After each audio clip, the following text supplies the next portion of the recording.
এবার কি ওয়ানডে ক্রিকেটে সুযোগ পাবে তাইজুল ইসলাম? গত কয়েক বছর ধরে ওয়ানডে ক্রিকেটে সুযোগ মিলছে না তার।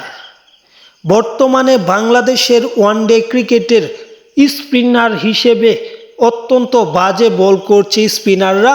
বলতে গেলে বর্তমানে অফ স্পিনার বোলারই নেই।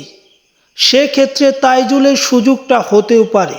টেস্ট ক্রিকেটে প্রতিনিয়ত ঝলক দেখানো এই ক্রিকেটার বা বাংলাদেশের সেরা টেস্ট স্পিনার এবার ওয়ানডে দলে সুযোগ পেতেই পারে।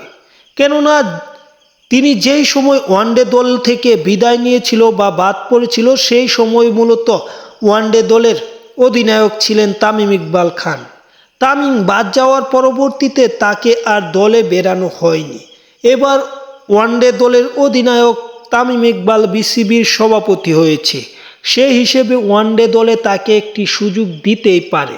কেননা বাংলাদেশের স্পিন এটা একটা অত্যন্ত দুর্বল। কেননা মেহেদী মিরাজ ব্যতীত ওয়ানডেতে কোনো স্পিনারই নেই বলা যায়।